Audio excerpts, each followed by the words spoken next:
우리가 이제 그 잉어 밥 주는 데 가보신 적 있죠? 예. 그럼 잉어가 이렇게 바글바글 하잖아요. 근데 이제 제가 막 너무 재밌어서 막 던진 거죠. 그랬더니 전 잉어가 다 저한테만 있어요. 근데 갑자기 제 밥이 다 떨어지는 거죠. 그럼 이 붕어밥을 다른 국가한테 뺏어오는 게 관세지 않습니까? 네네.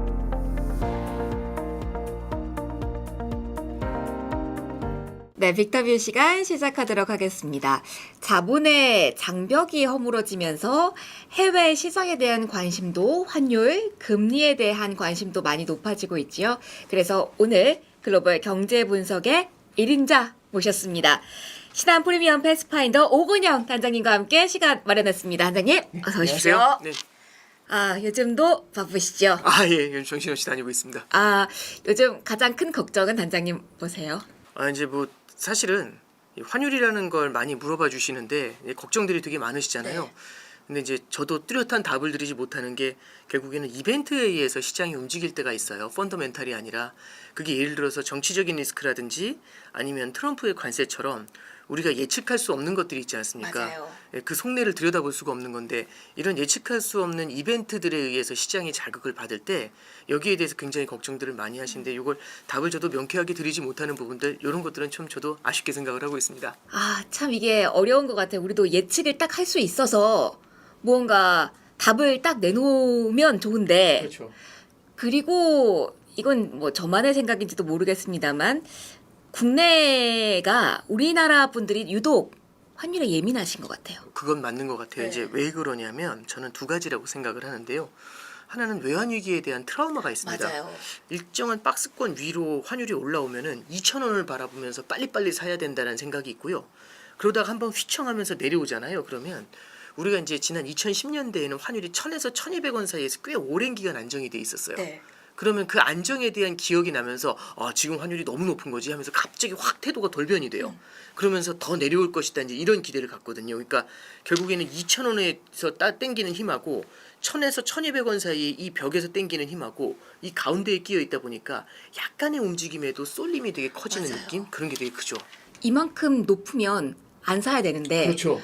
더 올라갈 것 같으니까 우리는 산단 말이에요. 그렇죠. 그 패턴이 국내에서 좀 뚜렷하긴 한 것 같습니다. 그러니까 이게 사실은 반대인 거죠. 네. 1,500원에 붙으면 비싸니까 달러로 줄여야 되고 1,400원에 붙으면 달러가 싸니까 사야 되는 건데 오히려 지금 반대의 심리가 나타나는 참 독특한 현상입니다.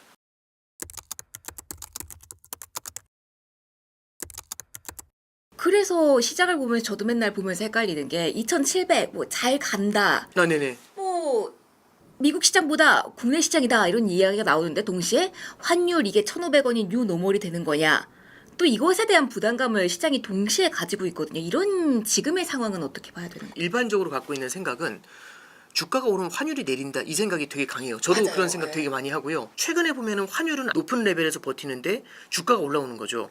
두 가지 정도로 볼 수 있는데 첫 번째는 이제 코스피 지수가 전 세계에서 좀 가장 저평가된 건 맞는 것 같아요. 그러니까 뭐냐면은 작년 말이었죠. 코스피 지수가 다른 시장이 다 양호한데도 혼자서 너무 좀 부진한 모습을 보이다가 최근에는 조금 돌아서는데 이게 수출주 중심으로 돌아서거든요. 그 가장 큰 이유 중에 하나가 환율이 예전보다 높은 수준을 유지하게 되면은 수출주들은 결국에는 실적에 대한 기대를 다시금 높일 수가 있습니다. 그래서 이제 그런 기대감들이 좀 영향을 주는 부분이 분명히 하나가 존재하는 것 같고요. 두 번째는 예전에는 우리나라가 중국을 중심으로 성장을 되게 강하게 했던 것 같아요. 네. 그러면 미국이 힘들더라도 중국에 대한 성장에 대한 의존도가 높으니까 환율에 크게 신경을 쓰지 않으면서 원화가 좀 강세를 보이더라도 중국 수출을 늘리면서 버티면 되는데 이제는 중국하고의 관계가 많이 약해졌는데 그런 상태에서는 미국에 대한 성장 의존도가 높아요.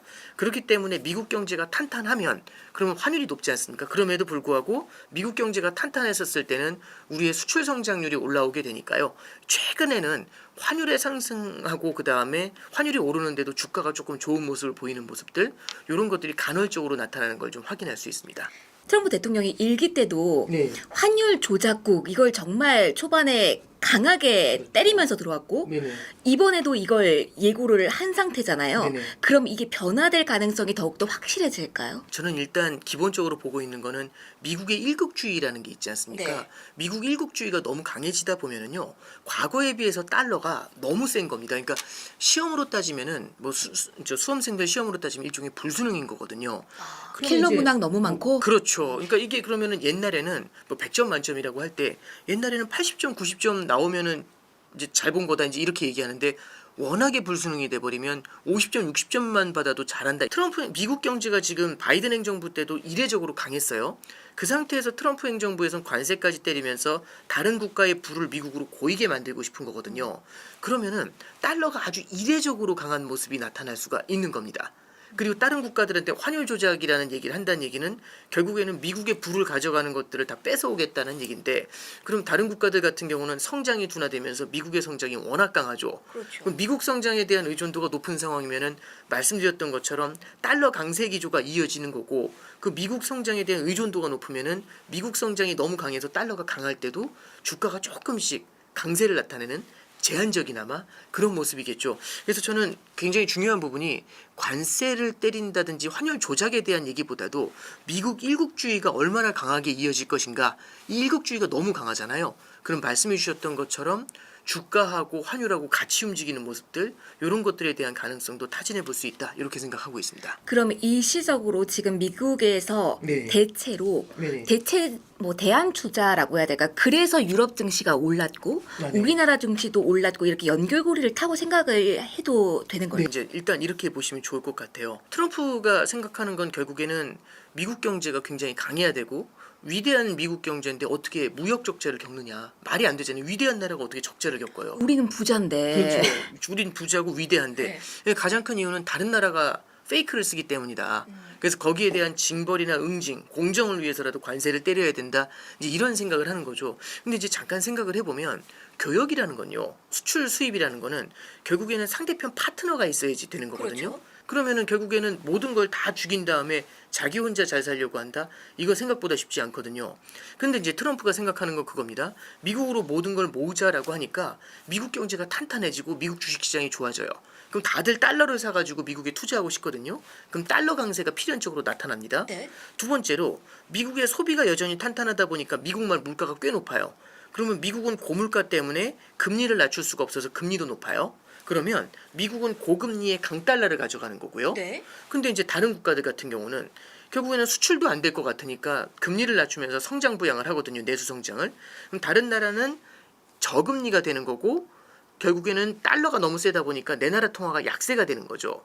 그래서 이제 결국에는 미국은 고금리의 강달러고 다른 국가는 저금리의 약한 통화예요.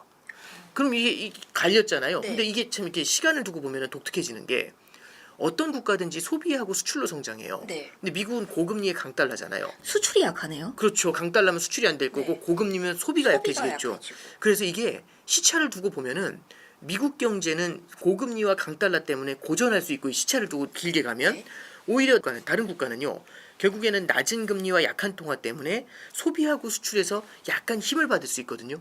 그러면 미국 경제는 너무 좋다가 살짝 꺾일 수가 있는 거고 다른 나라 경제는 너무 안 좋을 것 같다가 살짝 올라올 수 있는 거죠. 그러면 이제 투자가 미국으로만 쏠려있던 투자가 다른 국가로 움직여갈 수가 있겠죠. 그러네요. 여기서 터져나온 소식이 독일이 재정 부양한다, 네. 중국이 경기 부양한다 이런 얘기가 나오니까 약간 느낌이 이런 거죠.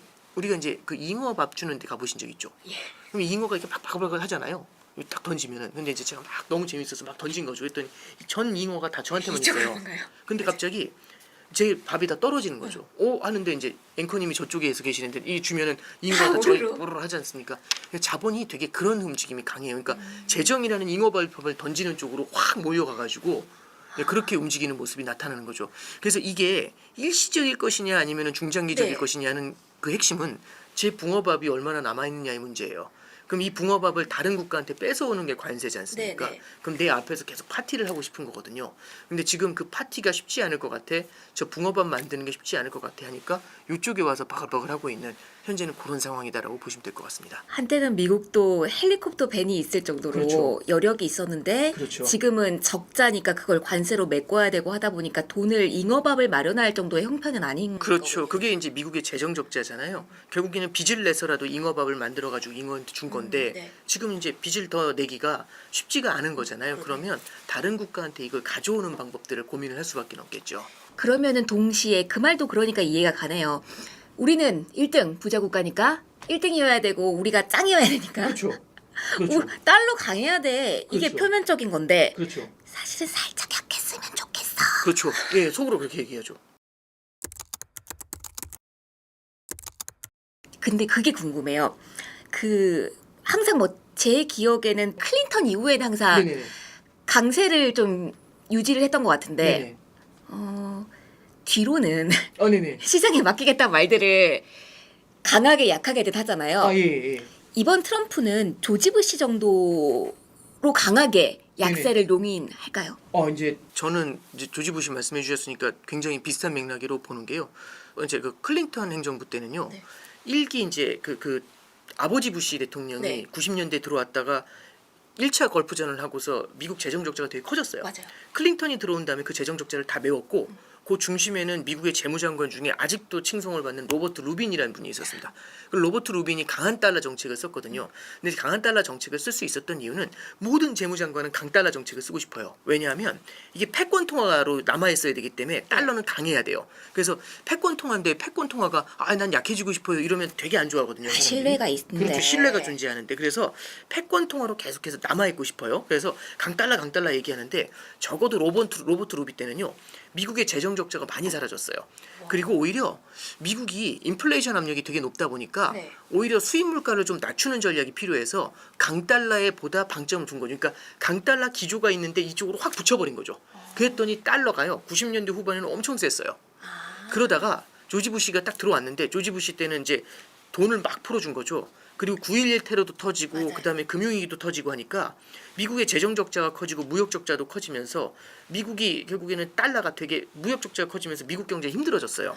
그러니까 이거 수출이라도 늘려야지 하면서 조지 부시 대통령 때에는 달러 약세를 원했습니다. 근데 이게 달러가 그렇지 않아도 힘이 빠지고 중국이라는 대안이 있는데 여기다 대고 우리는 달러 약세가 필요해요 이러면 달러가 너무 빠르게 주저앉으면서 달러 패권이 흔들릴까봐 쫄은 거죠. 그래서 그냥 빠지잖아요. 그렇죠. 그래서 그때 당시에 오닐이라는 재무장관이랑 스노우라는 재무장관이 있었는데 둘 다 금방 잘렸어요. 이 두 분 다 이제 뭘 하냐면은 우리는 강달러를 원한다. 본인은 이제 그렇게 얘기를 하면서 뒤로는 단 시장의 원리에 의해서 이렇게 얘기합니다. 그건 우리가 어떻게 할 수 없다. 그렇죠.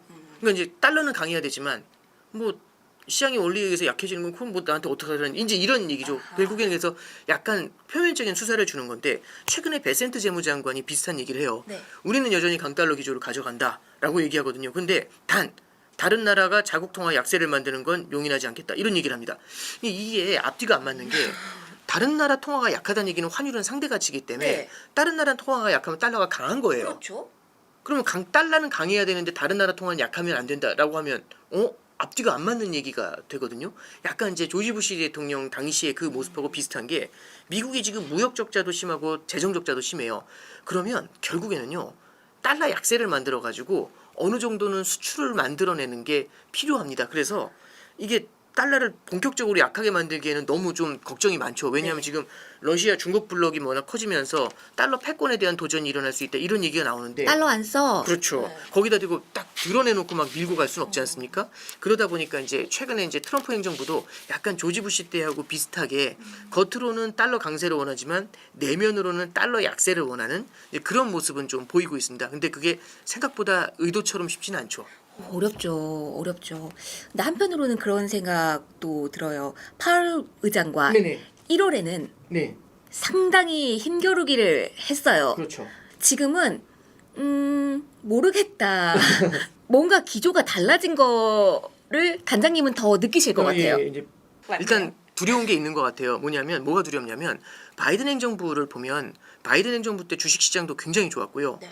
바이든 행정부 당시에 미국 경제도 굉장히 탄탄했어요. 그런데도 쫓겨났지 않습니까? 맞아요. 가장 큰 이유는 인플레이션 때문이에요. 근데 최근에 보면은 관세 얘기도 나오고 해서 인플레이션 압력이 높아지고 있습니다. 근데 인플레이션 압력이 높아지고 있는데 여기다 대고 연준을 갖다 흔들어가지고 기준금리 인하를 강제한다. 그러면 연준은요. 미국에서 유일하게 인플레이션을 지켜내는 파수꾼이에요. 감시하는 파수꾼을 갖다가 결국엔 재갈을 물려버리면 이게 오히려 인플레이션 기대가 더욱더 커질 수 있으니까 아마 베센트 재무장관이나 그 중에 참모들이 아마 얘기했겠죠. 그거 아닌 것 같다고. 그래서 이제 베센트 재무장관도 그렇고 트럼프 대통령도 그렇고 무슨 얘기를 하냐면 우리는 연준한테 기준금리 인하를 강요하지 않는다. 단 10년 국채금리 내리는데 포커스를 둔다라고 해가지고 연준하고 상관없이 10년 국채금리를 낮출 수 있는 방법을 고민을 하게 됩니다. 그러면 이제 10년 국채금리는 어떻게 낮추느냐? 네. 기름을 갖다 있는 대로 생산을 해가지고 드릴 베이비 드릴이라고 해요. 그래서 원유 생산을 늘려가지고 에너지 가격이 내려오면 인플레이션 압력이 낮아지니까 알아서 10년 국채금리가 내려오고 10년 국채금리가 내려오면 모기지도 이자 잡군요. 부담도 줄어들고 그러면 달러도 약세를 보일 테니까 이걸로 모든 게 해결 가능하다. 지금은 솔루션을 그렇게 딱 포커스를 두고 있는 것 같습니다.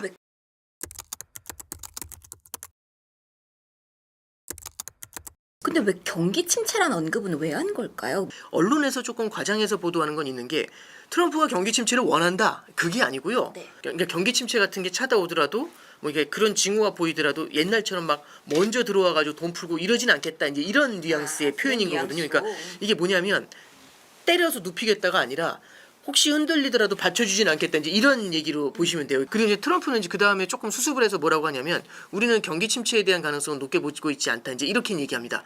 다만 베센트 재무장관은 말을 조금 다르게 하는 게 우리는 기본적으로 그렇게 보지 않는데 누가 알겠냐. 코로나 때 누가 경기 침체 올 거라는 거 코로나 누가 예상했겠냐 이제 이런 얘기 정도 하는 거죠. 그러니까 뭐냐면 그런 형태의 경기 침체는 있어도 기본적으로 우리는 경기 침체는 베이스 시나리오는 아니야. 요 정도 얘기는 하고 있어요. 근데 이제 여기서 이제 우리가 하나 좀 차이점을 볼 게 뭐냐면 바이든 행정부 때도 그렇고 기존에는 그 트럼프 풋이라든지 결국에는 연준 풋이라든지 이런 게 있어서 시장이 조금만 흔들려도 밑을 받쳐줬단 말이죠. 그래서 돈 풀어서 금리 인하해서 받쳐주고 양적 완화해서 받쳐주고 이게 지금 재정 적자가 워낙 크잖아요. 그렇죠. 그리고 연준도 지금 물가 때문에 금리를 낮추기 쉽지 않잖아요. 그러면 여기서 흔들렸었을 때 그럼 뭘로 받쳐줄 거니?